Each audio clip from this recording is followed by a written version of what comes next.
And we're live. Holy crap. For those of you joining us on YouTube, you can always comment right there on the YouTube video. While we're still recording, we will be getting those comments, and I can bring those up with our guest Evan, and we can discuss that if it's something worth doing. That you can also tweet us at Atheist Nomads, or you can leave a message on the Facebook page, facebook.com/Atheist Nomads.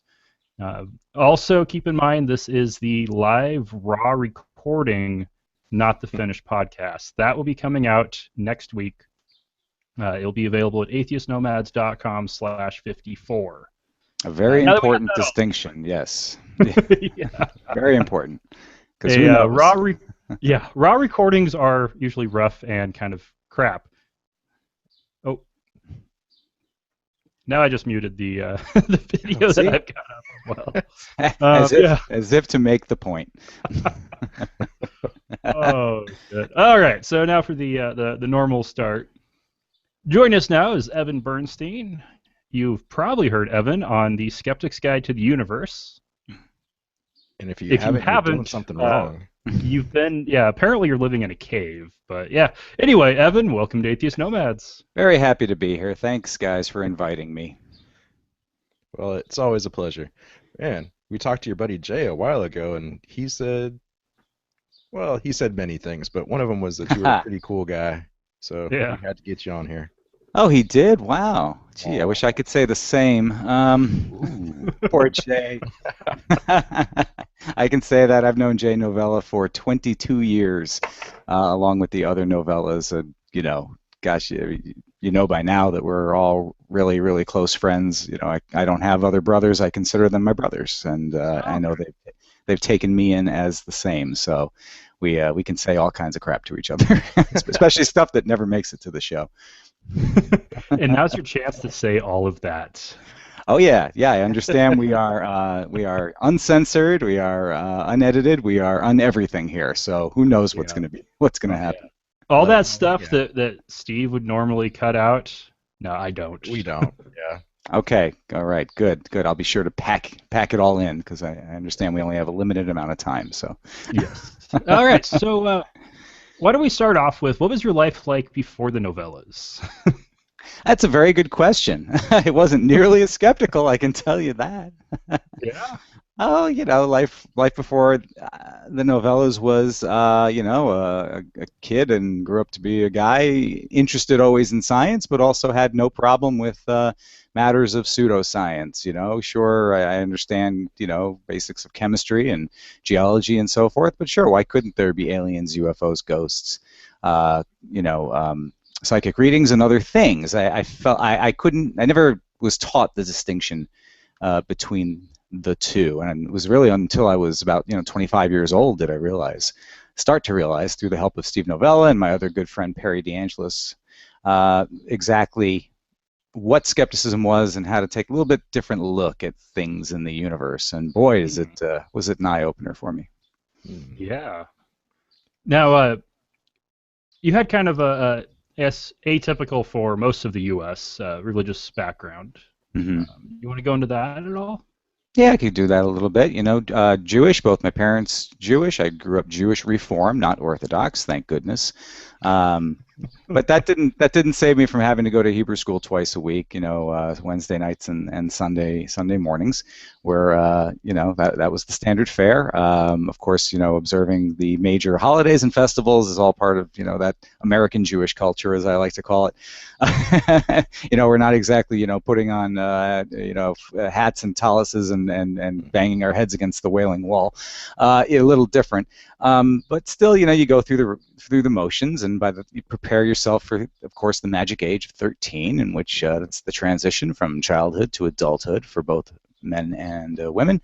The bar or bat mitzvah is the ceremony that does that. So I had my Torah reading training right up to my 13th. On a few days before my 13th birthday, I had my bar mitzvah.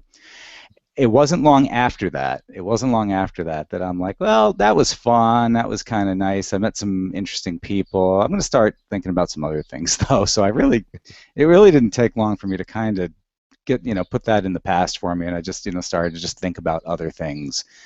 Religion didn't capture me the way it does other people. I guess I was your typical kind of Sunday faithful, and then it drifted away after my 13th birthday. I know quite a few Okay. people that kind of did that just so they could get the presents. Yeah, well, that certainly that you got to have incentive. Otherwise, you're thinking, gee, what is this really worth it? It's got to be some kind of payoff in the end of all this, and it sure as hell isn't an afterlife. So, once you come to that reckoning, it kind of everything else sort of falls in place. And Now, Reform Judaism is definitely the least dogmatic of the, I guess, organized Jewish groups. hmm Would they fit, like comparing them to Christianity, would they fit more like with the Episcopal, just very, very liberal about it, mostly going through the motions but still kind of believe, or more like the Unitarians where just about having some kind of tradition without really necessarily any belief behind it? More Episcopals than Unitarians. I've actually been to Unitarian, not services, but I've gone to like lectures they host. They usually host speakers, people who write books, and obviously other people of all sorts of faiths are invited there. So that was a little more loosely structured. So Episcopalian's probably the better comparison to that, of having some understanding a little more in depth of the the religion, the tenets, the history, the stories. Obviously whatever flavor of Bible that entails, you have to do some reading there. So it's a little more structured and more towards the events and happenings that even the more hardcore religious folks go through in their with their sects and so forth. But for me. Again, it was, going through the motions. It was about really the camaraderie, I think, is my main appeal to it. And, you find out later in life, you can have camaraderie with lots of different people for lots of different reasons. You didn't have to just hang out with the Jewish kids. You didn't have to just, Catholics hanging out with the Catholic kids and so forth. There's something more to it. But you definitely felt they did everything they could to sort of keep it cozy but not smothering. So you felt invited but not repelled by the dogmatic nature of it. Mm-hmm. Well, let's shift it a little bit. You said that you've known the novellas for 22 years. You said going on 22 years. Yep, 1992. My goodness. And well, like the Northeast Skeptics. I mean, you guys have been. Did you guys actually help form that, or was that an ongoing thing already? No, we founded the entire group here in in Connecticut first, and then in New England. And the backstory on that is that really it was between Steve and Perry, who realized they after they had met. I'll go back a little bit further. Actually, I was friends with Perry since about 1985. That's when I first met Perry. So we were friends for several years even before either of us had met the novellas. But we did meet, and Perry and Steve obviously started to get along quite well. And they both realized that they both read Skeptical Inquirer, which just solidified their friendship and camaraderie even more. Well, they were looking in the back of the book one day in 1995, and they're looking at the local groups. And it lists them all there. You got DC skeptics, you got the Philadelphia area skeptics, and so forth. And Perry turns to Steve and says, "Hey, there's nothing in Connecticut here. So why don't we make it? Why don't we do something?" And Steve was like, "Yeah, okay, let's do that." So that's how it happened. January 1st, 1996, it was the official launch. And they asked me pretty much right away if I would be interested in joining a group like that, and they gave me their 10-minute pitch or so, and I said, "Yeah, I'd love to be part of that group. That sounds like a cool thing to do."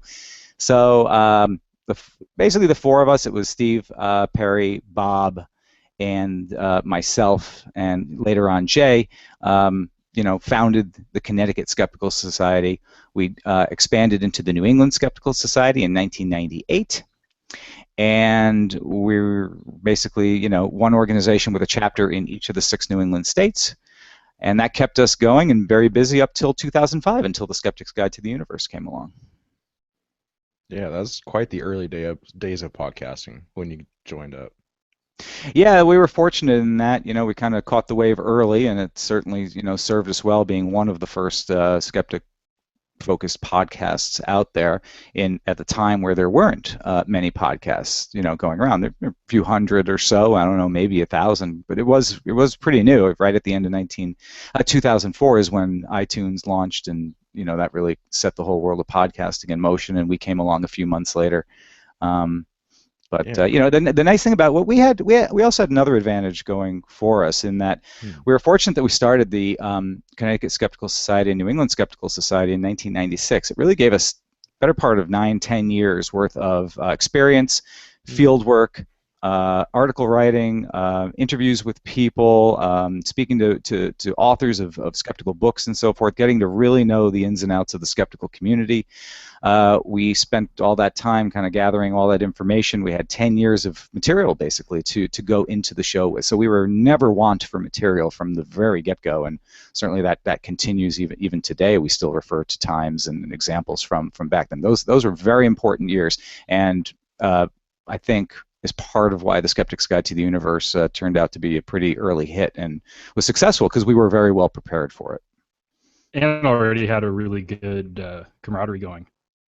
Oh yeah, absolutely. I mean, that's kind of first and foremost. I mean, it wouldn't be unless that were really the case. It's just, the chemistry was right, and we decided to take what was our, dinner table conversations that we would have, 2 or 3 times a week. We'd either be at someone's house or out, going out to dinner and to a movie or something. But these are the kinds of things that we would talk with each other about, just casually. What did you read in Skeptical Inquirer this week? Well, did you see what I read in the paper today? This was on the news. That was it. I mean, really, it's not that what we talk about on the show is not all that different about what we would casually talk about among friends. So it was very natural to us. Awesome. Yeah, yeah. That definitely helps. Yeah, well, we were thank goodness for podcasting. It fit us kind of like a glove. It really did. It was a good mix.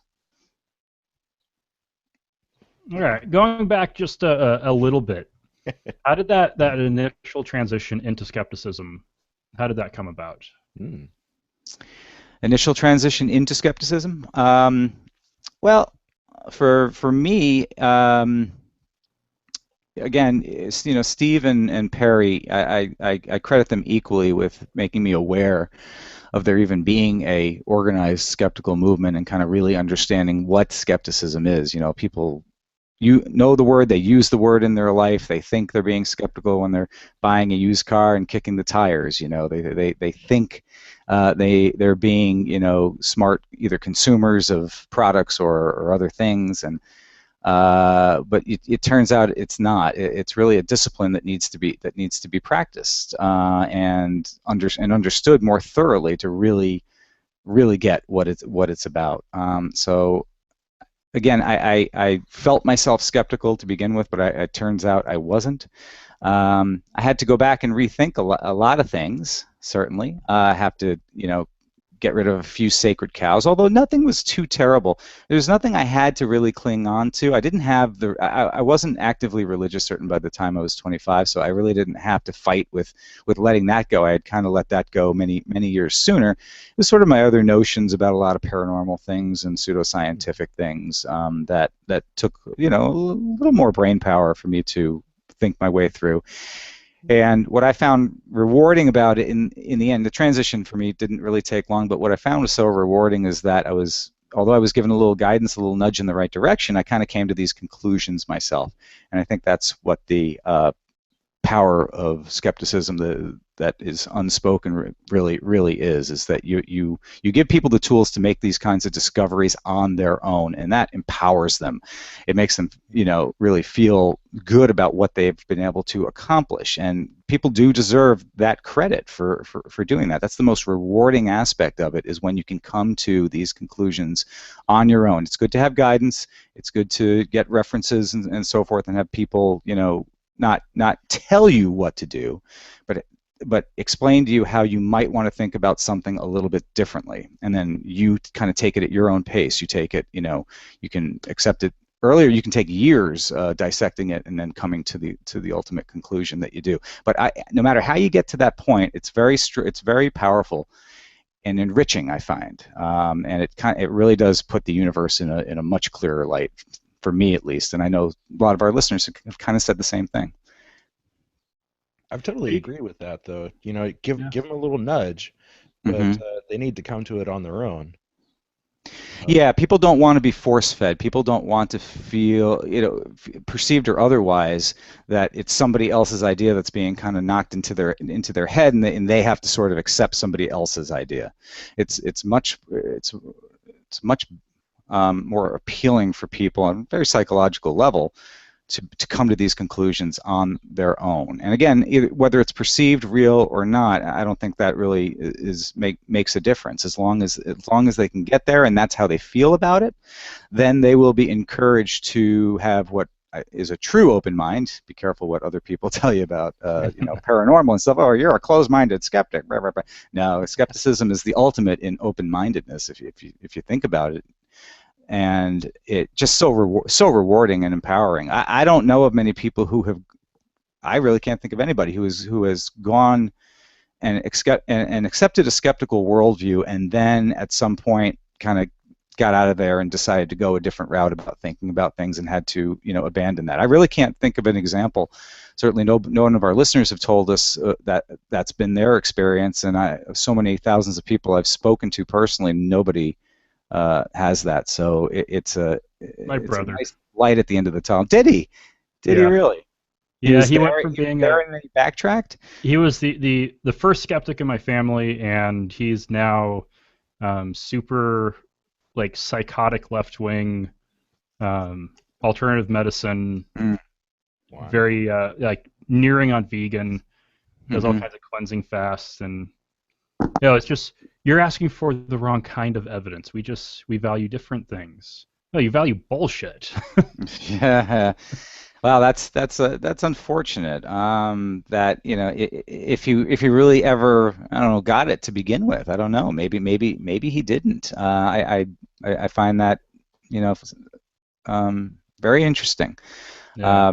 That people can achieve a skeptical conclusion on things and then do away with it. You're almost, I don't know, I'm not your brother or anyone specific, but willful ignorance. I don't know if if that's the right term to use in a case like this. But I suppose it does happen. So. But I look, that's definitely the few and far between. The majority of people find that sort of worldview much more appealing, much more comforting, and just makes the universe a more sensible place. And that's ultimately what it's all about. We're all trying to make order out of chaos, right? I mean, the world is the universe is constant chaos, and we're just trying our best to sort of hold on for dear life and make the most of it that we can and understand it as best as we can. And I think skepticism gets you to a really good place in order to help you do that. Now, one thing I've tried to apply skepticism in all aspects of my life. There's obviously areas where you just eventually have to just admit, I know that's not a rational standpoint, but it's just kind of how I feel. Especially if you get into certain types of just personal hang-ups and the like. But do you think skepticism has a role to play in outside of just science and pseudoscience? Or even just even going into religion, but do you think it has a role to play in politics and social issues? Without a doubt, it's a powerful tool in anyone's toolkit, and you can apply it to anything. You're not limited as to what you can apply it to. It's I know we talk about common sense and how common sense is kind of like this aloof idea. There may or may not be something really called common sense that people can put their finger on. But in any case, the point is that you can take skepticism and you can choose to apply it to anything you want, and you can't go wrong. There's really I can't think of a thing you can't apply it to, or it doesn't apply to. Even religion, what people want to do with it when they find certain things out or come to certain conclusions, that's a whole other matter. But again, it doesn't prevent you from applying it to all sorts of things.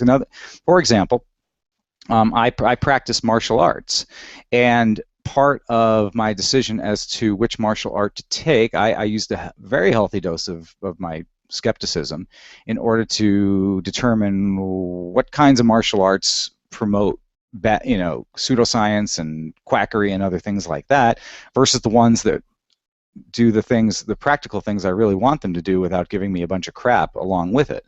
And that's how I was able to help come to my conclusion of the martial art I ultimately decided on, and I don't regret it because it turns out to be a good decision for me. So which one did you choose? Krav Maga. That's what I was thinking. Yeah, Israeli Defense Force street fighting system. Real life. Shit. It's bad. I have the bruises and one picture on my Facebook page of a nice black eye to prove it. We try to train as safely as possible, but the whole point of it is to put yourself in real life scenarios where you could find yourself being a victim of a violent crime, and then you have to take control of the situation. Nobody's going to kind of come along and save you. You have to basically save yourself or save your family and your loved ones that you're with. And that's what it really is in a nutshell. The civilian version of Krav Maga is just that: how to fight for yourself when there's no one else around to fight for you, which is good. My wife actually practices. My daughter takes classes as well. So it's kind of also become our family activity. We love it. Nice. Yeah. And doing it non-lethally too. Yes, yeah, it's a good point. You have to be wary of what the laws are in certain states, and you can get yourself into trouble if you decide to take it to a level that's deemed over the top. So you want to be force, I think is the word. Yep. So that's true, right? It's true. Even if somebody pulls a knife or a gun on us, and those are scenarios that we do practice in the class, you still have to limit your potential, because you can really do some serious damage. We do train to defend ourselves to any and all extent that is necessary, so that we can get out of the bad situation. And sometimes that means really hurting people badly. But it's better than the opposite. And you hear so many horror stories about things going, very badly for people otherwise. And if they only had even a sense of how to protect themselves in the littlest bit, the outcomes might turn out to be a little bit different. In any case, how it relates to skepticism, though, is that this particular art doesn't focus on kata and forms and energy and chi and how to knock out people just by yelling at people and all kind. It's insane stuff. I've done whole lectures on all the craziness that goes on in several martial arts, and there's so much crap out there. If I didn't have those skeptical tools, I would not have been able to make a decision between taking whatever class versus Krav Maga, and I would have wound up, who knows, anywhere. It would have been a total crapshoot. So you're using force as opposed to the force. Yeah, I suppose that's yeah. Good one. But unlike Harrison Ford, I never broke my foot. I know, I heard about that. I'm so sad. Oh, it is sad. I feel bad for you. Do have to feel bad for the guy, and you hope it doesn't really foul them up too badly as far as their schedule goes. But a broken foot, I don't know. It sounds pretty bad, actually. Yeah, I don't know if you heard about that, Dustin, but Harrison Ford broke his foot or his ankle on the set of Star Wars, the new one. Yeah, I saw that today. Yeah.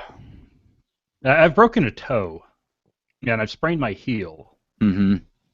And it both really suck. The broken toe is definitely worse than the sprained heel, but man, if you can't walk normally, and there's not a whole lot you can do for the foot, so you just wear a boot to try to keep it somewhat immobilized while you just kind of limp around, and oh man, it's rough. Ask any athlete what some of the worst injuries they've had, and they've been to their feet. Feet take a very long time to heal. We take our feet for granted. We are on them all the time. We are constantly, sensing things with them, whether we realize it or not, even just walking around. So it's a very integral component of our, whole body mechanism. And, because we do utilize them practically all the time, they do take a long time to heal. So they can be very frustrating injuries. Yeah. Who knew we'd be talking about this on the show? I mean, that's awesome. None of us did, for sure. So, where are the ghosts? Where are the UFOs? Now we're talking about, foot injuries and Krav Maga and stuff. Actually, talking about ghosts and such, didn't you guys actually used to do some ghost investigations? Oh, absolutely, yeah. When we were the New England Skeptical Society is still around, but when we were in our pre-podcast days, I should say, before we were doing podcasts, we would do investigations. I've been on about a dozen or so. ghost hunts and investigations, and they're interesting, sort of. After a while, they kind of get. I think after the 12th one you've done, you've kind of seen and heard it all. There's nothing new, and it really becomes like, geez, this is almost embarrassing. About how do we tell them that what they're reading on their meter is this circuit going through this light switch inside this wall here, and if we shut the lights off, we could pull the fuse out, we can show that. Well, in any case, so it does. It becomes. You guys were actually going out with professionals out on these ghost hunts? A couple times. I recall two of them in which, we were going out with professionals. I mean, what's a professional? They're local people who have just a cursory interest in this stuff, and they really just it's a hobby for them. We're fortunate that because we're in Connecticut, we're in New England, the oldest part of the country is where that particular pseudoscience has had a long a lot of time to sort of sink into the culture around here. So there's no shortage of belief in that stuff. It has been for a long time, and you get people. There's probably 50 ghost hunting groups in Connecticut alone, and maybe even more. I mean, I stopped counting after a while, and and they've all got the same quality level of evidence, which is to say, it's none, and they're all misinterpreting how things like the detectors and light emanators and other things, these tools and things that they use, they just fail and systematically in how these things are really supposed to be used and how they're supposed to be read and interpreted. They all fall in sort of the same traps. So we used to do ghost hunting for a while, but after a while, because of the repetitive nature of it, we had nothing new to report. There was no new information to glean. It was just, all right, here's another group in Connecticut kind of doing the same thing, going through the same motions, and we're reaching the same conclusions. So, let's start turning our efforts towards other things, and that's kind of around the time we shifted from doing that sort of field work and concentrating more on putting together a radio show or podcast. No, I actually have heard something new on Ghost recently. Mm-hmm. That's dark energy is actually ghosts. Oh. Wow, that's that'll be news to cosmologists everywhere. Okay, this is no different than the quantum. As Perry used to say, people like this hide in the folds of quantum mechanics. In other words, you take things that science doesn't yet have the full grasp on, and we're still trying in a scientific way to figure out. The paranormal people will take that and say, oh, well, you see, the scientists can't even figure this out. Therefore, all this phenomenon must be due to these sorts of things that we still yet don't understand. That has to be because there's kind of nothing left for them to couch their beliefs in. So they hide in the folds of quantum mechanics, and now they're hiding in the folds of dark energy and whatever else they can come up with. But hey, if they've got information about dark energy that the scientists don't have, come on, bring forward your evidence. Let's have a look. Let's see what you have to say about it, and compare notes. Better question would be, where did they get that evidence if the scientists missed it? Yeah, well, paranormal people would have the equipment to get that. Well, you see, they're using specialized tools such as anecdotes and personal experiences and hearsay, imagination. Right? They have open minds. They have, they have a emotional tie to energy fields that science refuses to acknowledge. Science is limited. They are stubborn about things. They have no room for expansion or allowing other ways of thinking about things into their little circle.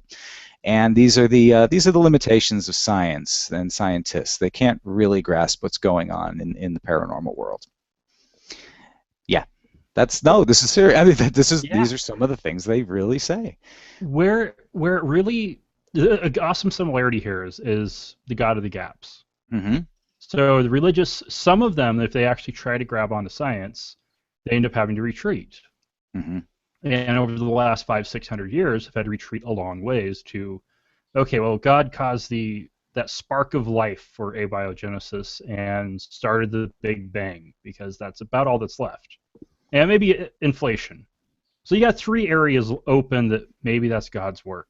Mm-hmm. And this is just kind of pseudoscience of the gaps. You're exactly correct. Basically, we were talking about a little bit about chaos. The universe is, in a sense of like sort of this perpetual chaos that we little creatures floating on this mote of dust in the great universe are trying to make heads or tails of. We don't like mysteries. We don't like voids. We don't like for things to be unexplained. Therefore, our brains are going to do everything we can to fill in the gaps, and that's where God of the gaps comes in. And yeah, all the paranormal gaps and everything else. It completes your worldview, right? There can't be an unknown. There can't be we don't know yet, right? You have that doesn't register for some people. They just refuse. They can't. It's almost like they can't continue unless there's something here. And whatever it is, whatever makes them most comfortable, whatever they understand the best, whatever fits their worldview, that's what you're going to put in there. And that's, Steve has talked quite a bit about on the show, and this is sort of how the brain works, and you have to understand how your brain can trick you. This is one of the prime examples in which you can't even trust your own brain, because it's doing things behind the scenes, whether you know it or not, that are filling in all kinds of gaps for you constantly everywhere. And this is just one example. So you're exactly right when you say that. GL Hajaz maybe, said "Ghosts of the Gaps." Mm-hmm. And it was. Oh, go ahead. And it was Joe Nickel who said there are no haunted places, only haunted people. Which is a very, very succinct way of putting it, and sort of the same point. I'm glad he's on our team now. He also says, actually has been saying quite a bit quite recently, in live comments, I've been listening to the SGU for over 4 years now, and it's been wonderful. Thank you so much for what you do. You've done so many awesome interviews. But one of my faves, which I caught in replay, was the late, wonderful Christopher Hitchens. What was it like? What are some of your all-time favorite interviewees? Maybe faves, if you don't mind mentioning them. Oh, Christopher Hitchens! Wow, that was one of the best. We didn't even expect to really get him, or that he would agree to sit down with us at TAM that year, but he did, and not only did he gave us practically an hour, and could have gone on longer. Once he gets going, he was hard to stop. It was really fantastic. I mean, he was kind, gentlemanly, but exactly like Christopher was. No bullshit. Tell you exactly what he thinks is going on. It was something to have to, to be able to sit right next to him. He's on my right, as we were all talking, and we all had headphones on like this, and in conversation, he's got his cigarette in one hand and his beverage of choice in the other, and smoking and drinking and talking, and it was a little surreal. Because you do get starstruck by some of these people. These are some people that you've admired, certainly for a long time, and you're thinking, I don't deserve to get the time of day from these people, but hey, you go ahead and ask, and they turn out to be very magnanimous and helpful, and it was a really fun interview. And if he's referring to the interview in which we did an SGU Uncut, which is some special segments we have, in which we take unedited interviews with people and have them out there. They're called our uncut segments. The uncut version with Christopher Hitchens was just fantastic, because he spent the last 10 minutes of the interview reciting dirty limericks. It was just absolutely fantastic. He was somewhat of a limerick specialist. He was in limerick competitions and so forth. So this was a real heavy hitter when it came to it. We just let him go. I don't know that there was really any stopping him anyways, but even if we tried. And it was just one after the other, and we were absolutely dying. What a pleasure and what a thrill it was. Great time. As far as other interviewees go, Oh boy, we've spoken to Neil deGrasse Tyson twice. We've spoken with Adam Savage, the MythBusters, several times. One of my favorites was the Walter Isaacson interview. He wrote the book on Einstein, a very definitive book about his entire life, and I still use it as it's over there on my bookshelf as a reference when I need to go back and learn about some things that he either wrote in his diary. It was not only his science, but really his whole life. So a lot of personal things are in there too. You get a much better sense of who that person was. And with Walter Isaacson, who's a very well-known person in the world of politics and other things, an accomplished writer, and worked at Time, was editor of Time magazine, and worked at CNN for a long time. I spent about a year trying to line up that interview. It was a lot of back and forth. Our schedules weren't quite clicking. I never really directly spoke to him. I'd spoke with his handlers. So it took a lot of hard work to sort of get him. He was not an easy get. But when we finally did, and we finally sat down and did the interview, I was very, very satisfied that we had worked so hard to get someone like Walter Isaacson on, and he turned out to just be great. One of the other books he wrote about, and another subject that I like is history, especially United States history. He wrote a book about Benjamin Franklin, which was as great as the Einstein book. So just between being able to talk to him about those two people who, Einstein obviously, so important in the world of science and what we talk about on the Skeptics Guide, but also we reference Benjamin Franklin too, who is also quite a fine scientist in his own right for his own time. Being able to talk to Walter about, all the research that he did, into these and the meticulousness nature of it all, that was really one of my absolute favorite interviews. Awesome. Yeah, and with especially with your guys' audience size, you can definitely pull in the big hitters.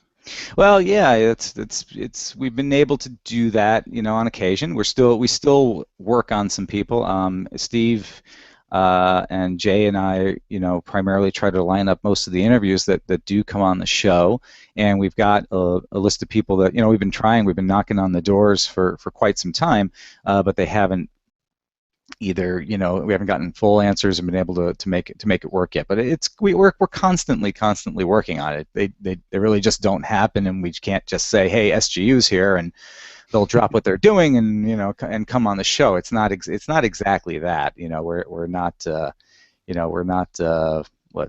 Dan Rather or something, calling her Barbara Walters or whatever, name your favorite interviewer, famous one. So it does take work, but it's yielded some very good results.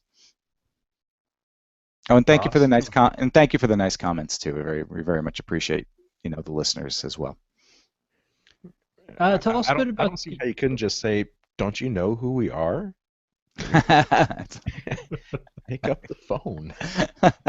Where have you been? Have you been under a rock somewhere for the last 9.5 years? Come on. You own an iPhone? It's. I must admit, it's nice, especially. This is. For as much as this is a group effort and all, between the five of us, when Perry was around and so forth, let's not sell short, the contributions and the leadership of Steve Novella. Just words alone don't really express it. Certainly without him, there's no show, and yeah, he is, and I credit myself. The most credit I give myself is choosing my friends wisely. And I think I did a pretty good job there, and saw, wow, this is someone I can really learn a lot from. I better hang out some more with this guy. And boy, was I not wrong there.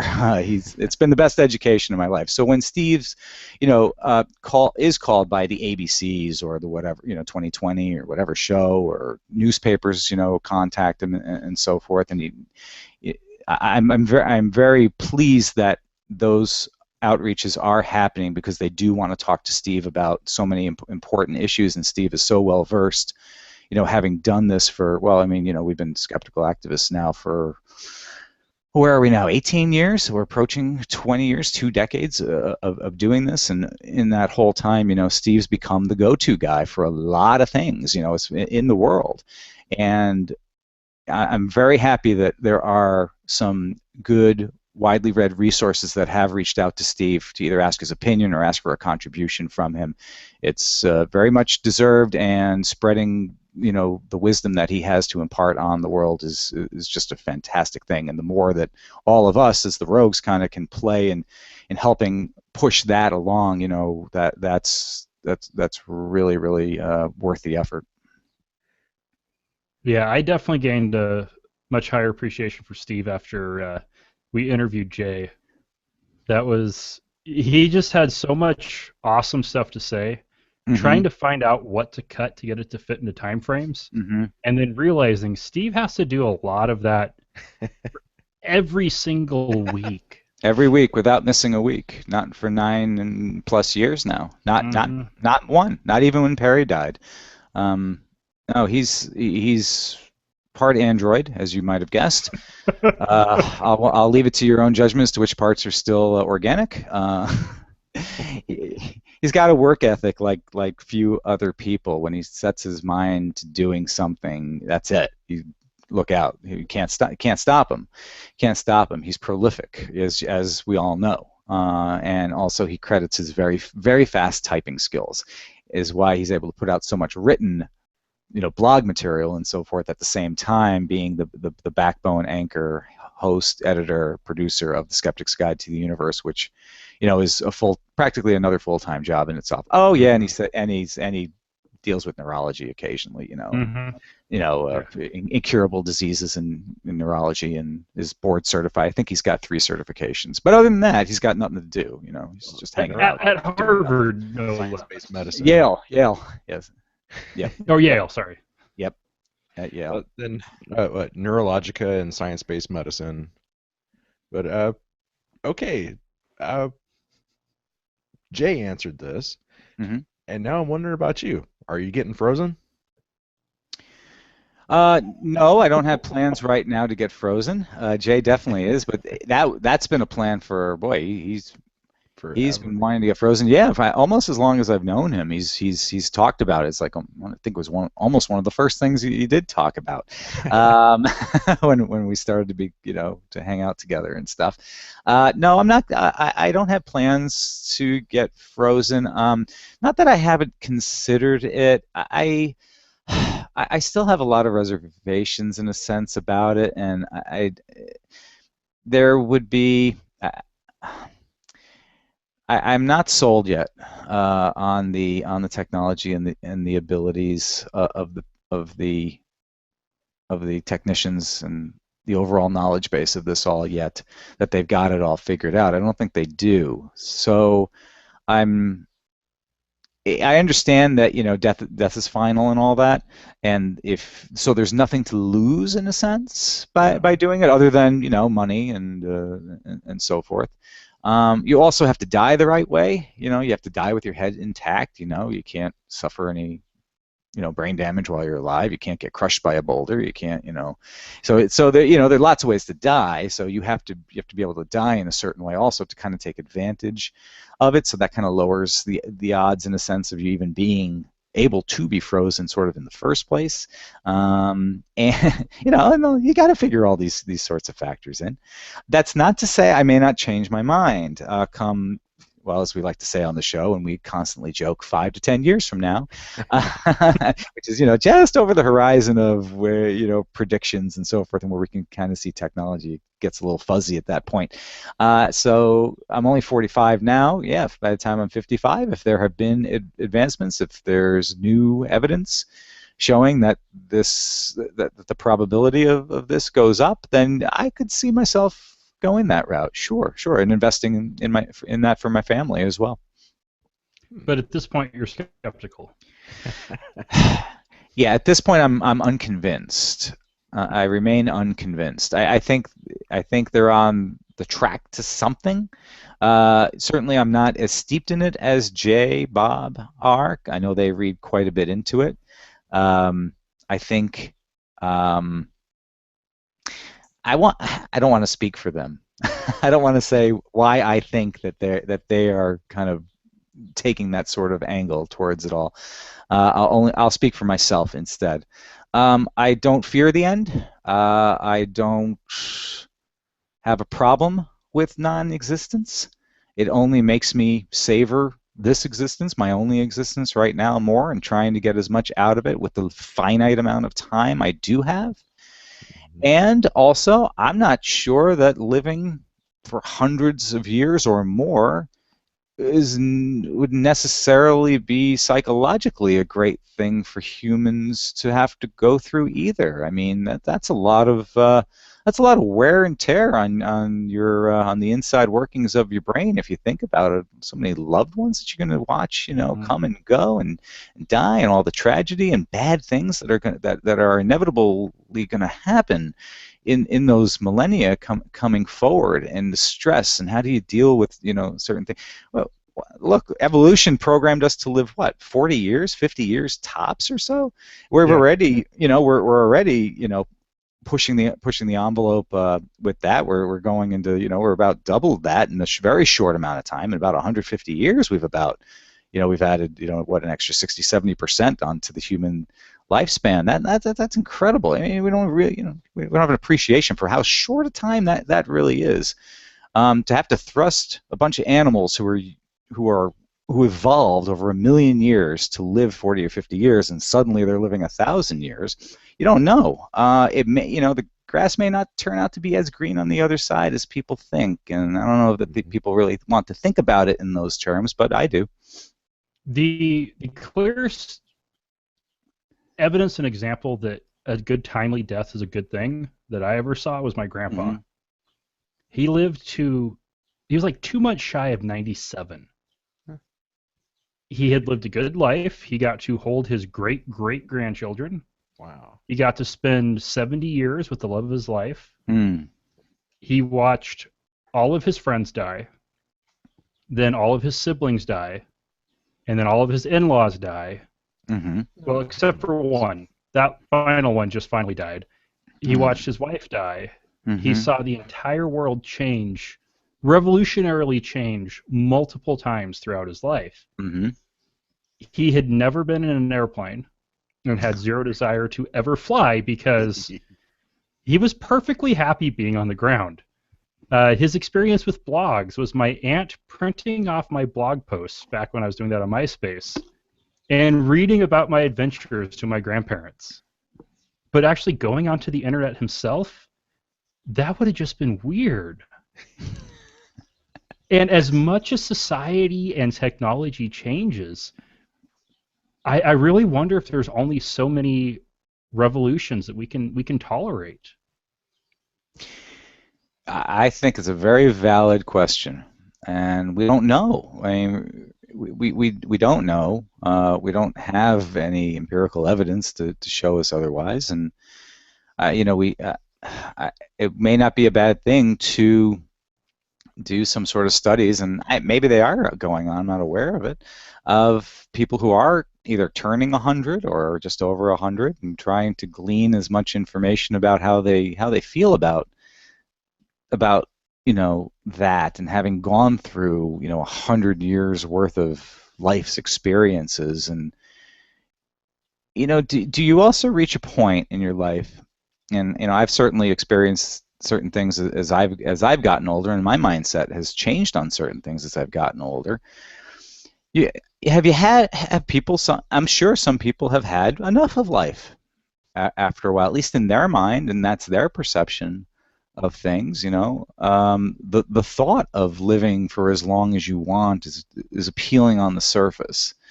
It just may not be right for all people, and people really need to think long and hard about that. The example you gave, and so it was your grandfather, you said? Yes. Yeah. I've known some people also who have gotten up, and I've had some relatives who've gotten into their 90s as well, and they all had pretty much one thing in common, that they were content to a certain point. They were like, they understood that the end was going to come practically any moment, even some of them were feeling reasonably well, but that doesn't mean anything. You just go to sleep one night, you may not wake up, which is true of anybody really in any case. And they were content. They felt that they had either accomplished the things that they wanted to, done the things they wanted to. This was sort of just, kind of the cherry on top of life at this point, living out the sunset years. And that's okay. I don't think there's anything wrong with that. I also don't think there's anything wrong with wanting to take a chance at shooting for the moon and waking up 10,000 years from now and being part of a world that, look, frankly, any of us would be lost in. I mean, really, if we got frozen, Futurama. You go into the cryo thing and you wake up 1,000 years, we would be oh my gosh, you'd be so lost. I mean, that's not to say that you couldn't catch up and stuff, but it would be just indescribable, and therefore, how do you really know how you would feel or react if you were thrown into that environment? And it's easy for us to say here in a conversation now, yeah, I'll be fine, I'll be loving it, I'll love the technology and all the stuff, and this is going to be great. And I don't know, it's robot overlords and stuff. I mean, we just don't know what's gonna happen. It's like, oh, I have to do what now? Oh, okay. Probably would end up being the pizza boy in the future. No matter how smart you are. But I just always hope that no matter how old I get, my metaphorical VCR never blinks 12. Oh, yes. Yes, I hear that. Having been in the audiovisual and television industry, I have a special appreciation for that. Star Trek: The Next Generation did a great episode on it with, they had was it 3 or 4 people that they rescued from being frozen in a orbital storage facility that ended up leaving orbit and drifting out. And all right, 200 light years away, they pick them up and find out Earth is 100 light years away. All their loved ones are dead. There's no money. There's no sports. Everything they loved in life is gone. Right. And they had get a beer. Exactly. No, exactly. They couldn't drink alcohol or anything, and they had the distinct advantage of having the rest of their body intact. They're not some head fused onto some mannequin or something, right? Some sort of half creature thing. They at least they had everything. They had all their digits intact and everything else. So I mean, just think about it. Just think about that alone. If your head, the Futurama thing, your head is on a jar and it's on some sort of other body or something, unless they're able to grow a whole nother body for you from scratch, which we have no idea if they will be, or if they have to go on to some sort of metal robot skeleton. And just the psychological impact of something like that is just, I don't know. I think it's immeasurable. So maybe living forever is not all it's cracked up to be. Trying to make sure you get all the replicate the hormones produced by the gastrointestinal flora and fauna and all your other organs to make sure that the brain's actually getting all the signals it needs. Right. That's a really complex mix, unless you've got somebody like Nixon, who I could very much imagine being very happy to be on a giant robot. Oh gosh, yeah. Well, if you couldn't tell yet, and certainly SGU listeners know, we all love Futurama. Brilliant, wonderful show. Look, as far as I grew up on Simpsons. It's where, frankly, much of my sarcasm, I think, matured and came from, if that's even a sense. I was kind of sarcastic before The Simpsons, but once The Simpsons came along, I'm like, wow, satire, sarcasm, I'm all over this. It's the best. So you take something that I loved and I would want to memorize every line of every Simpsons episode, and you turn that into Futurama, you get the science fiction version of Simpsons basically in the show, and they're talking all about Star Trek, Star Wars, and everything else. Oh my gosh, forget about it. It was just like, for us, the perfect cartoon to just enjoy, and there's so much fun things about that show. And going back to interviews for 1 second, when we interviewed Billy West, we got to speak with Billy West a couple of years ago. That was definitely a big thing for us, because we're all such great admirers of Futurama. We quote things all the time from it, and sitting down with Billy West for 15 minutes was also one of the highlights. Did he mock Jay for wanting to be a head in the jar at all? You know what? I wish we had enough time to even get to that. We didn't even. Oh gosh, we could have gone on for hours with him. We got about 14 minutes, which is about all we could carve out. That would have been a great segment. And if we ever get him on again, we'll make that at the top of the segment to make sure that we don't miss that. Nice. Yeah, that was just amazing. You guys score some really out there interviews, some amazing people who completely deserve to be on there. But Billy West or Spike, I'm like, wow, that's quite amazing that you can get these just amazing people on there. Well, if you don't ask, you don't get. So there's nobody, there are few people that we feel are kind of beyond asking, in some sense.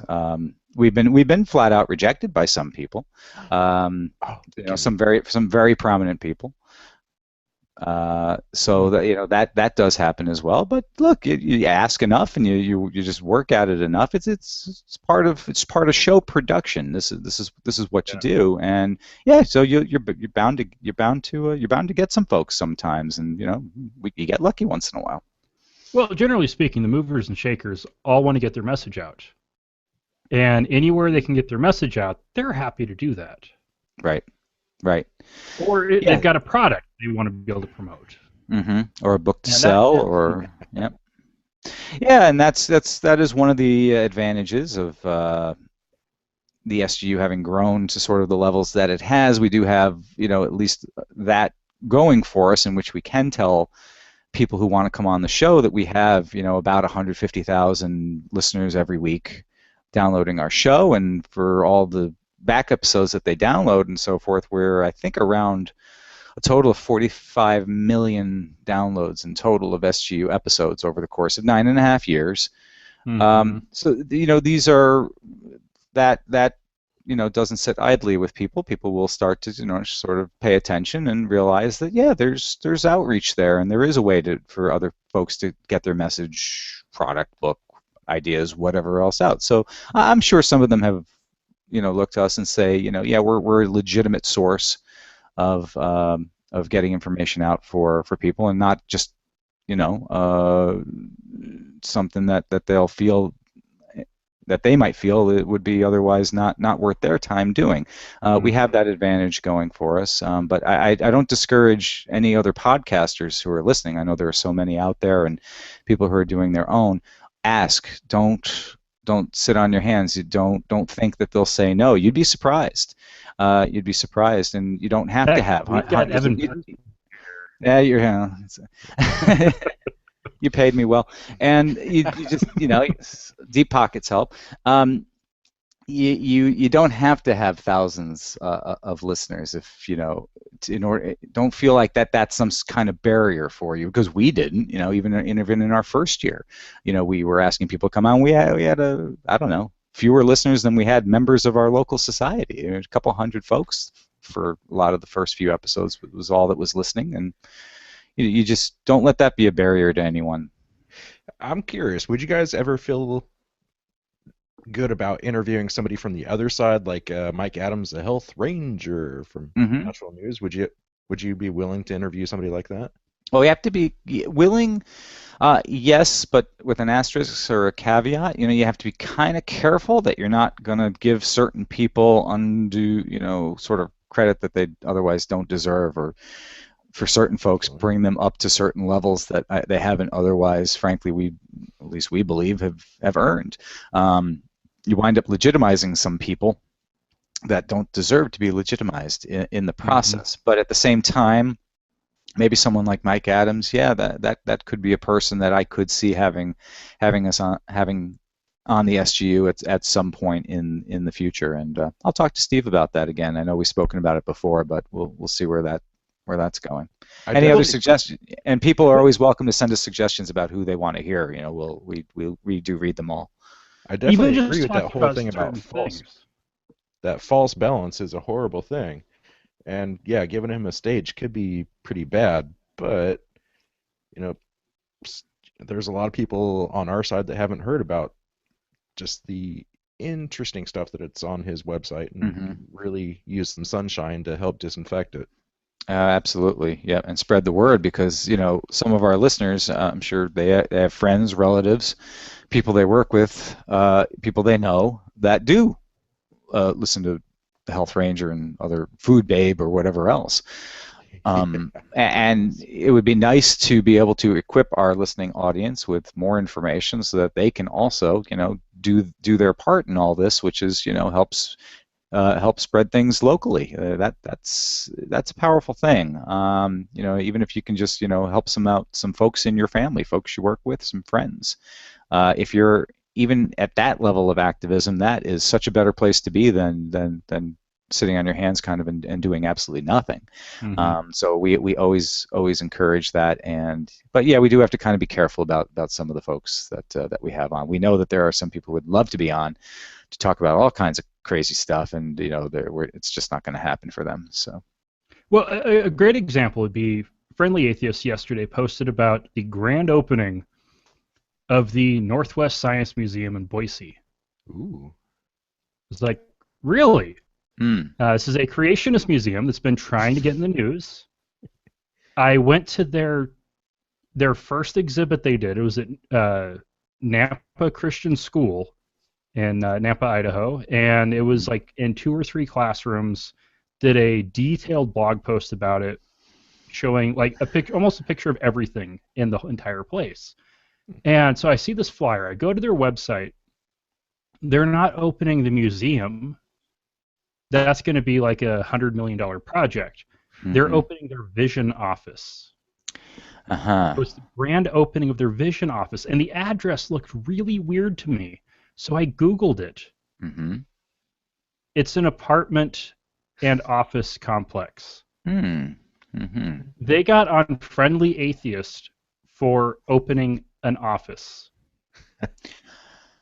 I haven't sent him an email yet, but I will. And this is just ridiculous. They're just trying to get in the news to get more money so they can actually build their horribly misnamed museum where they spread pseudoscience in a museum named the Northwest Science Museum.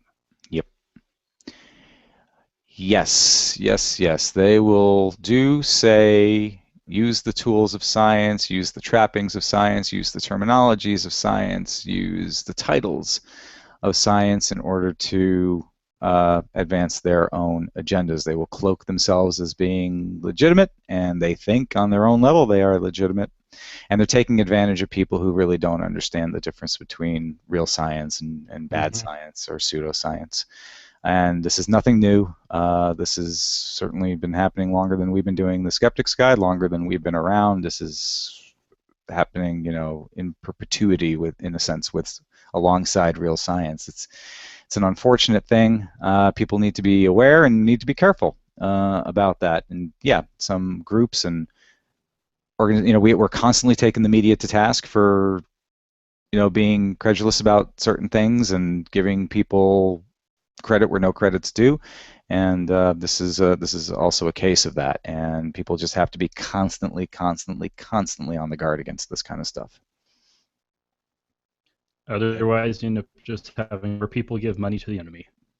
That's right. Exactly that. Like Meryl Dory down in Australia, with now renamed Australian Vaccination Skeptics Network. Yep. Yeah, that's right. If you're if you can't make if your first attempts fail, try again, or rebrand yourself, call yourself something different, and forget that you were ever part of something that was deemed problematic, to say the least. So yeah, this is just as problematic. This is why we call some of these groups and people unsinkable rubber ducks. This is one notion of that. You try to sink them.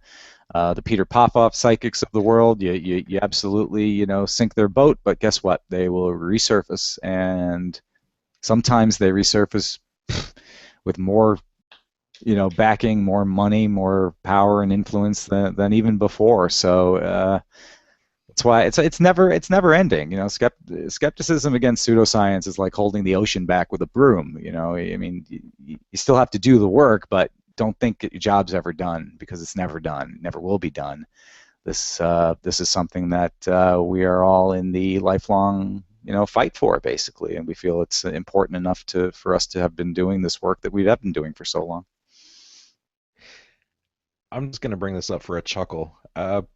I just read this story. I don't have anything to back it up yet, but Raw Story posted an article a couple of days ago about there might actually be about 3 times the amount of water that's in all of the oceans down on the Earth's crust, Mm-hmm. which I'm waiting for a lot more confirmation on that, but Mm-hmm. still, I'm just waiting for creationists or somebody to pick that up, saying, "Look, there's all the water. That's where the flood came from." That's right, of course. That would be against the flood narrative, because the flood narrative is that you had all this water underground and it was all released into the above ground to flood the entire earth. And God said that he would never do that again. Well, if he wasn't going to ever do that again, why did he leave enough water to do it 3 times over underground?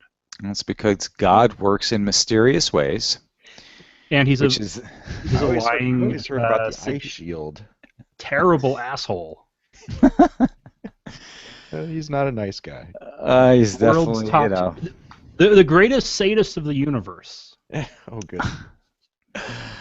yeah, I know, and it also depends on which God exactly we're talking about. There happen to be, thousands. I once argued, and I was proud of myself. I argued once as a boy, I don't know, 8, 9 years old, as I was having a discussion with some family members. I said, well, wouldn't everybody's perception of God is a little bit different? Doesn't that mean there'd be about 6 billion gods in the world?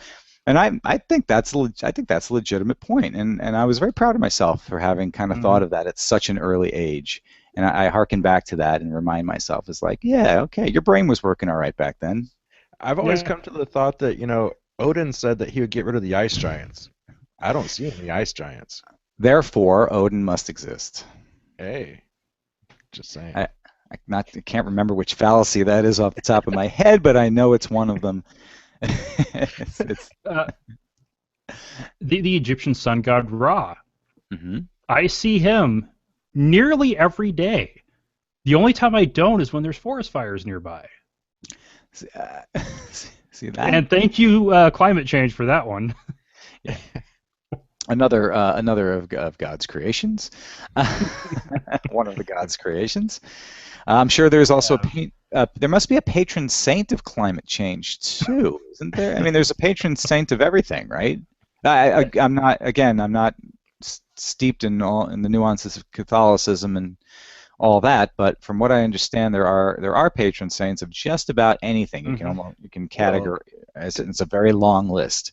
To take on And Mel Revelation Brooks, does say. Oh, this one needs to take on Mel Brooks. I heard that there's no god of premature ejaculation, but I hear he's coming soon. Mel Brooks, awesome.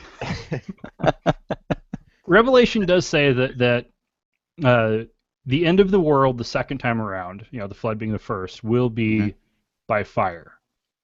And with climate change, if you're like Wesley and I, and your world is the Western U.S., it will be destroyed by fire.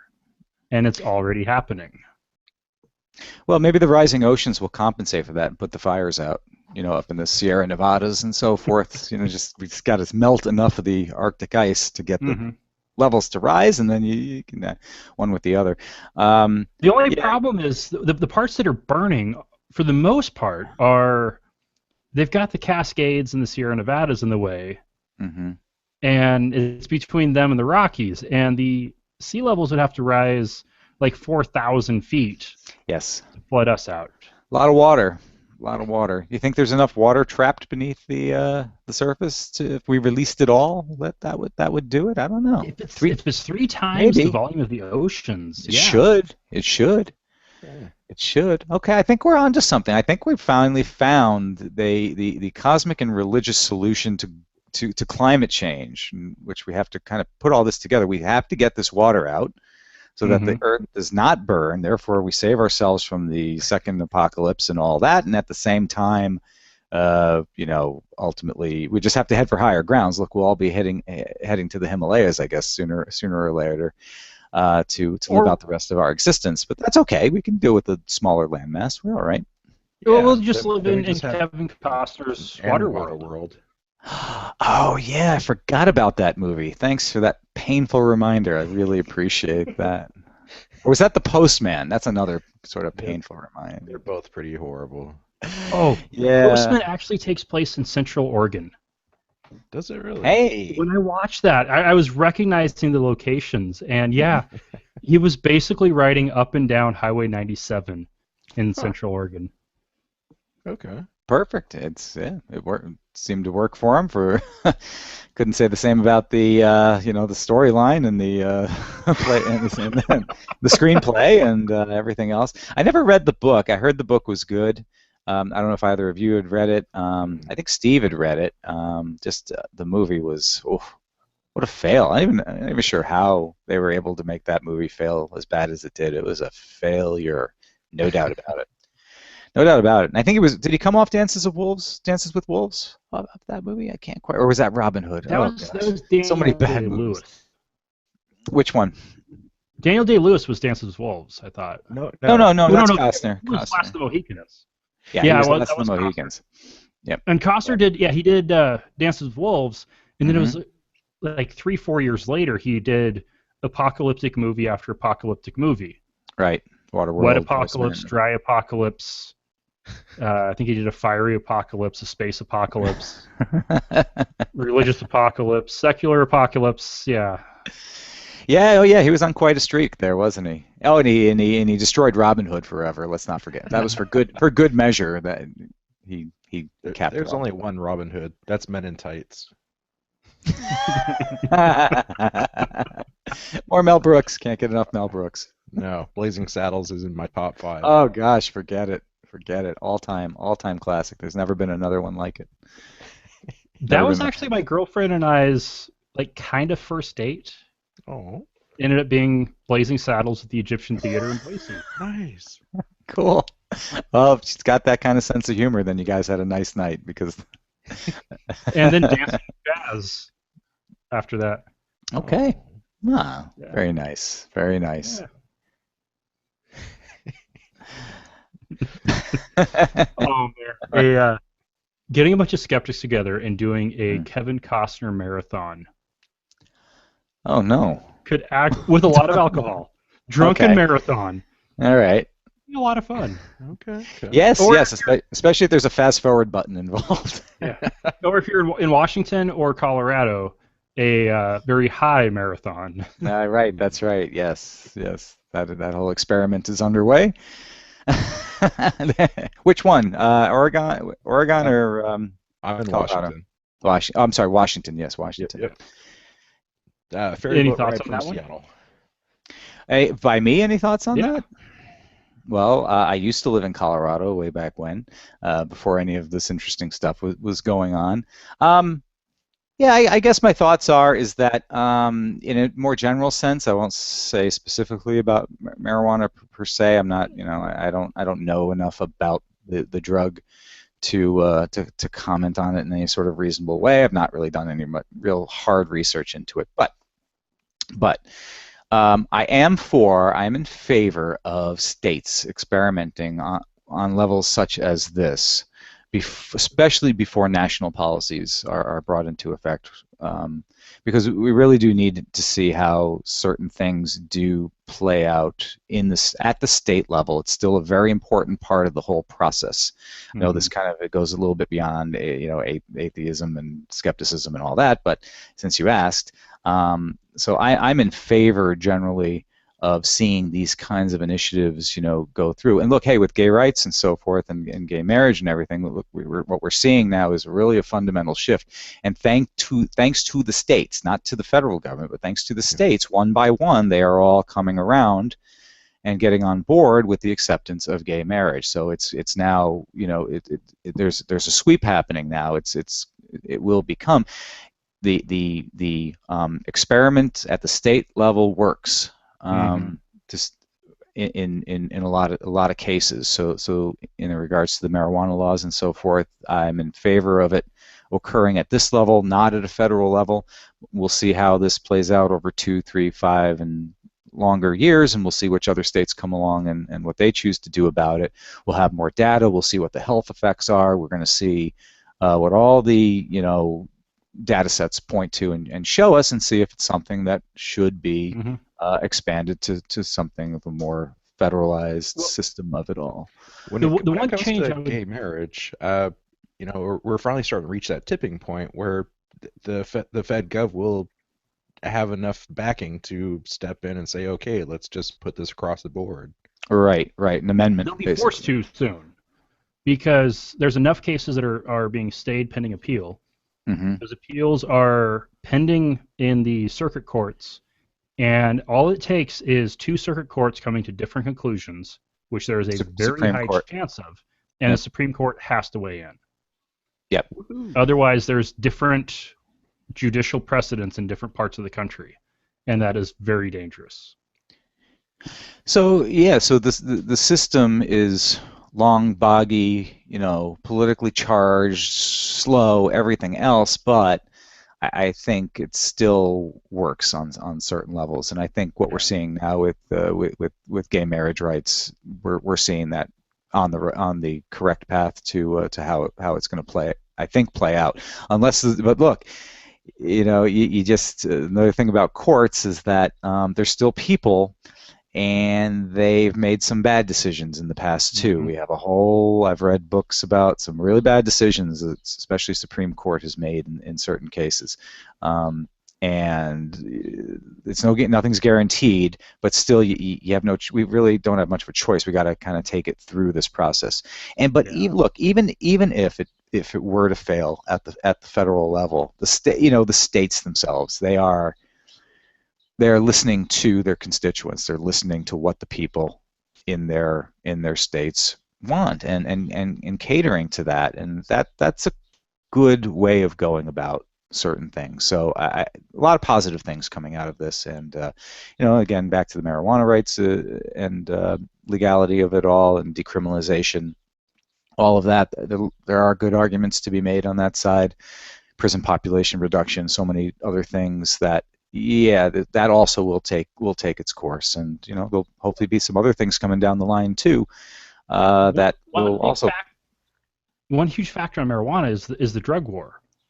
Oh The yeah. U.S. is one of the largest driving factors in perpetuating the drug war, and if a drastic change in federal policy would have international ramifications. Oh sure. Sure, worldwide ramifications, no doubt about it. But let's look at the evidence of what's happened in the 40 or so years that we've had this official sort of war on drugs. I mean, what has it gotten us? Have the pluses outweighed the minuses? I think you'd be hard pressed to find many people who would say that it's been a worthwhile effort. How many failed states have we caused? Yeah, I know. Again, it's not something we talk about hardly at all on the Skeptic's Guide. I don't know. Maybe it is something we should talk about at some point a little more in depth. But still, look at the evidence. I guess is the take home for this. What is the evidence? We've got 40 years of data now to go off of. I think that's a very reasonable long amount of time. A couple generations worth of people. Let's see exactly if our what's happened to this investment that we've made. And this is true about, frankly, a lot of things having to do with government as far as I'm concerned. And they're doing fine on some things, and they're doing absolutely terrible on other things. And unfortunately, there's so much political pressure coming in from all directions that our politicians are in positions in which they are unwilling to do what probably should be done, and this is why there's so much resentment and dislike of the job that, frankly, our representatives and so forth are doing. Here we go. We're getting all political now. People are turning this off. I don't want to talk about this. None of our viewers have turned it off since we went political. Oh, that's good. Okay, well, let's talk about the lion being in charge of all the lambs with like Tom Wheeler and the FCC and net neutrality. He used to be a lobbyist for like some of the yeah. I mean, you guys really haven't weighed in on net neutrality too much. A little bit. We've talked about it. Well, and when we did talk about it, I don't know that I necessarily really had much to say about it. I've heard a lot of varying opinions on this. I had someone tell me on my Facebook page, I was having a discussion with them, that the internet is a right, is a civil right that he was arguing for people, and I'm not sure I that's taking it to a level that I don't think I'm quite comfortable with. I mean, the internet is, gosh, I mean, I can't extol the virtues of it and how wonderful and great it is on so many levels. Do people really have a civil, basic, fundamental, what philosophers would call a natural right to have internet access? I need more convincing of that. So I'm just bringing that up as an example of how some people are thinking about this at sort of extreme levels. I would certainly like to see there be something in place in which I go for the ideal, and I know something short of is going to wind up being the case. I would obviously love to see something that is fair to the most people, that does not hinder people's access greatly. I also foresee a multi-tiered internet system coming, in which you're going to basically pay more for your faster speeds, and there will be slower lanes of the internet superhighway, in which you can travel around at 40 miles an hour instead of getting in the fast lane and going 120 miles an hour, to use a very loose analogy. There needs to be the thought of the consumer certainly in mind, and the people who are ultimately, you and me, paying for this. It comes out of fees collected from us and everything else, and the companies have found ways to take our money and build this thing, and also keep some profits for themselves, which is certainly fine. But I would really hate to see anybody, whatever the end result is, locked out, or denied certain levels of access that I think they would otherwise, that they are looking to have as a consumer of the product. I think this needs to be more driven with the consumer in mind, rather than the interests of the controlling factions who control the internet. And I really don't pretend to understand exactly how it all works, how it all breaks down, who controls what, and so forth. It's rather complex from what I understand, from what I've been told. But and although I don't necessarily agree that this is some kind of civil right for people, people should not be locked out to such a vital, important tool for people's day-to-day living in the modern age. I'm not sure I necessarily answered your question there, but that's just my thoughts on it. One analogy I've heard that kind of has some validity is comparing it to package delivery services, because that's what the internet really is. It's delivering packets of data. Yes. Amazon, Newegg, all those different companies, they end up negotiating for lower delivery rates, not higher delivery rates, to get faster speed. Right. And as a result of that, the consumer benefits. What we're seeing with the internet is you have companies that are charging their consumers, their customers, for direct access to their network. They're trying to extort somebody else's customer more money to have their data that their customers want, their mutual customers want, going across their network. And that seems absolutely asinine. I pay money to Cable One for internet access. Netflix pays somebody else for internet access. Mm-hmm. And I shouldn't have to pay Cable One more money for Netflix. And I don't really think Netflix should have to pay Cable One to continue those pipes coming to me. Because then what if Netflix, or what if Cable One decides they don't like skeptics, or they don't like atheists, or they don't like who knows what, and they start extorting other groups into paying them money for access to their network. And all of a sudden you have a free-for-all where Atheist Nomads or the SGU might have to start paying money to certain networks to keep those tubes open. For extra bandwidth. Yeah. Or just straight up for bandwidth. Yeah, it's that would be extremely unfortunate if it were to really come to that. It's you know, when the consumer's involved, consumer-driven markets are involved. They're going to try different groups, organizations, companies, whatever you want to call them, who all have different competing interests, one level or another. They're going to, find ways to squeeze more out of less, and this is kind of, I think, what is coming to an extent. There has to be, though, a place in which these factions can agree on certain things and come to reasonable, amicable means of putting forth a product at a reasonable price, but that doesn't severely curtail the experience for the end user. There has to be a balance that can be struck, and unfortunately, these sorts of negotiations don't always go nicely.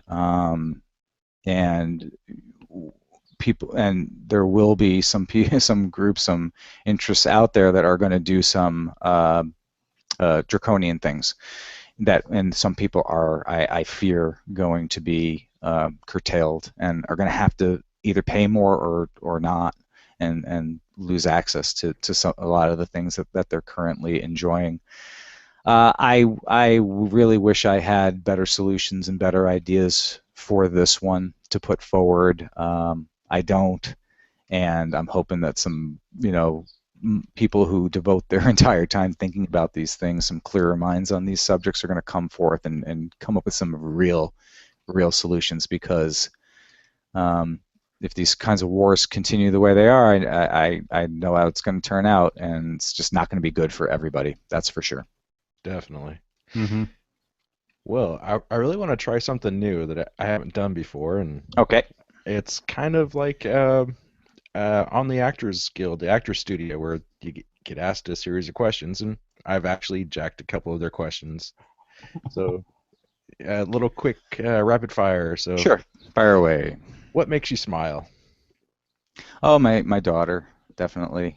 My family members, they give me a lot of support, comfort, love, everything else. I think about them a lot. I work hard, being a good provider for them, and that gives me great satisfaction. I've always wanted to be a family man for quite a long time, and was quite ecstatic the day my daughter was born. I only have one daughter, but for me, that's really all it took. So that sort of completed a lot of things in my mind for me, and it's been a fantastic experience. She's 11.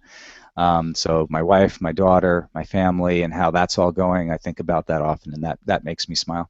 Right. And we almost got to see your wife. Yeah, almost. You may have seen that she needed something over here, so without many people, kind of did one of these, and yes, almost got to see Jennifer. Jennifer will be with me on our tour of Australia and New Zealand coming up later this year. So listeners in those countries will have the pleasure of meeting me and my family, all as one unit. So sweet. What's your favorite movie? Oh boy, I get asked this question, and I never have a good answer. It's so hard. It's so hard to say, because there's so many different kinds of movies that I like. I mean, it breaks down the genres for me. I'll tell you what, though. I'll tell you what the most underrated movie is, and therefore it's definitely one of my all-time favorite movies, is The Hudsucker Proxy. Coen Brothers movies. I mean, I'm a huge fan of practically all the movies that they've ever made. Big Lebowski, Fargo, Raising Arizona. Just so many that I've watched, I don't know, 100 times. I think The Hudsucker Proxy is one of the most underrated movie in all of moviedom.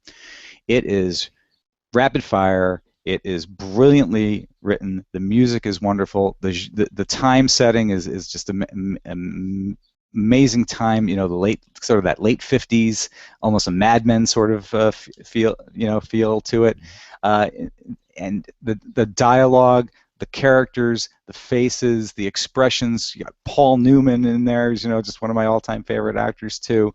And it's so typical Coen Brothers. if you haven't watched that movie in a long time, and I'm sure a lot of people haven't, go back, watch that movie again. You'll appreciate it more. Now, it's aged wonderfully over the last, it's almost 20 years old, that movie now. It's aged wonderfully in that time. It got panned by the critics at the time. It never really accomplished much, but I just happen to think it's an absolute treasure and gem of a movie, and I get excited talking about it and excited talking to other people who also have similar feelings about that movie that I do. Most important question ever. Who shot first? Look, the evidence is clear. We have it on. We have it on. This isn't some Zapruder film or something. Come on, Han Solo. Look, George. I love George Lucas. In so many ways. I mean, just it's obviously he's part of our upbringing, our culture. He's his Star Wars is seared into our brains, possibly more than any other movie. Us all being, I think, relatively the same age. You guys probably a little younger than me, but regardless, look. For all my lovings of George Lucas, he's a horrible director. He's got a great imagination for things. He's a technologically he revolutionized the industry of filmmaking and deserves so much more credit than he actually gets for that. And digital cinematography and so many other Lucasfilm and the THX audio. Think about all these technological things that we take for granted now. That was all him. Yeah. He was so wonderful that he can't get shit from his actors though, and he can't. and even his remakes. When he added those scenes and stuff to the original movies and stuff, I was left wondering, like, George, come on, are you watching the same thing here that I'm watching? I am so disappointed in this. Please stop. You just, buddy, pal, I get it. You want to be a director and you do direct, but it just doesn't work. Really, oh gosh, so disappointing for me to have to say that for someone who's contributed so much to our culture. But that's my feeling. Okay. What turns you on? In what way? In what way? What turns the intellectual side of my brain on? What turns the arousal centers of my brain on? What are we talking here? All right, I've had enough to drink to be able to answer this one. Arousal. I think I'm just about done with my 4th glass of wine. Might be 5th. I'm not sure. Oh goodness. Well, okay, I'll answer that. I'll answer that honestly, and I mean, we're all slaves to evolution.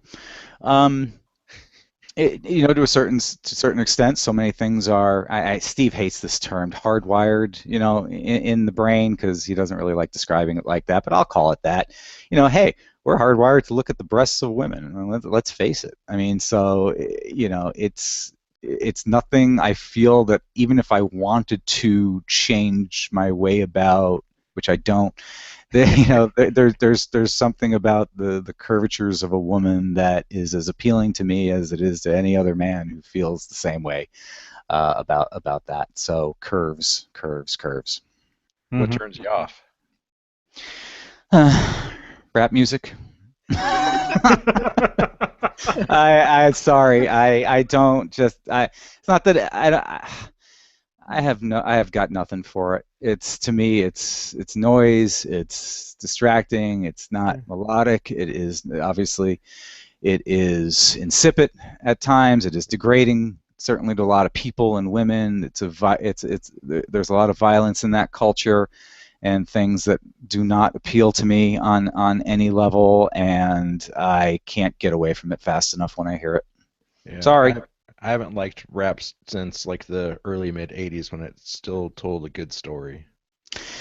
But, sure, okay, I will even allow for that, and some of that early, rap, which was really, more melodic. People, rap artists today, I'm sure, would say that's not rap, that's crap, whatever that they would have to say about that. I guess I could understand that. Never did anything for me, and the more I hear, the more I dislike. Who's your biggest hero? My biggest hero. Boy, good question. I'll need a moment. My biggest hero. I mean, it would be easy to say someone like a Carl Sagan. I mean, you probably get that a lot, or hear something like that a lot. But I don't know that he really quantifies as a hero per se. I could also give an answer something along the lines of people in our armed forces who do the work that nobody else does and nobody else wants to do, and they're asked to do some really horrible, impossible things. But that, I don't know if that comes off sounding cliche or not. It is kind of how I feel. I have a bit of a patriotic streak in me that also Perry had, which is why I think part of why we both got along so well early on in our lives. We found some commonality there. If you want to make that one less cliche, you can just go with my stepbrother. Sure. Tell me. Yeah. He's a Command Sergeant Major of Special Forces. He served 25, 26 years, 6 tours in Afghanistan, I believe. Absolutely kick-ass. And his family, I think, deserves anywhere as much credit as him, if not more, because they had to put up with him being gone, even during peacetime. Mm-hmm. Yeah, you see, 6 months out of the year. People like myself even have a hard time wrapping my head around that sort of commitment and sacrifice. I mean, of not only him but the family, like you said, and just these are the kind of people that run into the burning buildings to save people, where the rest of us kind of run away. And I don't know what compels certain people to do certain things like that, but they do, and thank goodness, not God, thank goodness for these people. They really do save people's lives, and doctors as well. They sort of devote their entire lives in an academic sense and in a real sense of a lot of the work they do. I'll think of the name of a doctor probably and tag them as a personal hero. But look, anybody who falls into those categories, that they've earned a hero tag from me on any level. Last one. If heaven exists, what would you like to hear God say when you arrive at the pearly gates? I always like that one. It's okay that you're Jewish. You can come in anyways. Because there's nothing like being Jewish and being blackballed from things here on Earth. It's a terrible feeling, and country clubs and stuff. They do it all the time. But hey, you're all welcome here. Come on, Jewish, Hindu, whatever. Get in here. Get your ass in here. Party it up. Hey, there's Jesus. Hey, how you doing? All right. Yeah, sorry about Cool. Those are fun questions. Good questions. All right, the final listener feedback we got while going live is that Jonathan Tyndale wanted to let us know that he's watching on mobile. Awesome. And I wanted to thank John for helping get you on our show. I had the nice pleasure of meeting John at Nexus, the Northeast Conference of Science and Skepticism, this past year in April, and he's written to us a lot, and is a devoted listener of the show, and obviously of you guys too. Very, very, explained to me who you guys were, certainly. And yes, John, thank you so much for all your efforts. Keep up the good work. You're an activist in your own little way, linking people up, putting them together, and there's nothing wrong with that. So thank you, John. Appreciate it. Here, here. Here, here. Where's mine? There we go. Ah. It looks like water. It's not. Fooling everyone. Well, let's just say it's something they call it moonshine down south, but not really. All right, Evan. Well, thank you very much for joining us. This has been awesome. This is fun, guys. I always like casually just kind of hanging out and talking, freewheeling, and discussing anything that comes up. So thank you guys for having me on. It's been a pleasure. Oh, I know.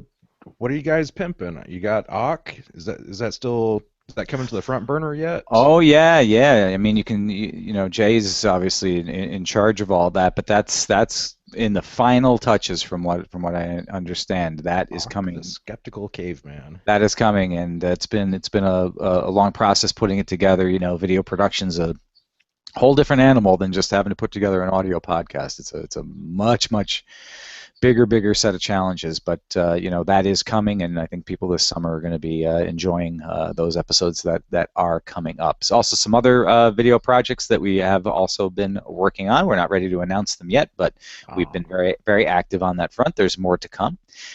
Some nice surprises and some cool things that I think people are going to enjoy. And of course, we're going to be at a couple places this year. We will be at the Amazing Meeting in Las Vegas, Nevada, July, I believe it's 10th through 13th this year. Better known as TAM. Look up, TAM 2014. Go ahead and Google it and find out some more information. Great speakers. It's always a great time there. Over the Labor Day weekend, we're going to be down in Atlanta at DragonCon, returning to DragonCon. We had to skip a year last year, but we're heading back there again for some more show and fun and everything else. I will be in costume. In fact, earlier, before I got on with you guys, I was doing some more research on pieces of the costume that I need to put it all together. I'm not telling anybody exactly who or what I'm going to be, but I think people will be satisfied with my efforts. So come to DragonCon and see me there in costume. And then also, as I alluded to it earlier, we're heading to Australia for the last week of November, and then we'll be in New Zealand the first week of December, doing several shows in each of those fine countries with our friends at the Australian Skeptics and our friends at the New Zealand Skeptics co-sponsoring events for us in those places. So if by chance you're going to be in Australia that week, or you are in Australia and New Zealand the following week, please, more information is coming out soon, and you can get a hold of those organizations for more details as to the conferences and shows they're putting on. I hope to see everyone at all these places. It would be great. Awesome. Badass, man. All right. Thank you, guys. Thank you for joining us. Wesley, thank you as well. And I also want to thank Rocco for being here for me to pet our episode. And since we're trying to get into the whole YouTube thing, well, at least doing the live recording on YouTube, and I am a little almost on the drunk side, we're going to try a fade out for stopping broadcast. Ooh. When is that coming? Is that happening now? Because I want to say, I'm melting. Oh, I see. Oh, Wesley, you spoke up. You guys have to be quiet while I do this, otherwise it'll take the camera off of me. Oh, goodness. Okay.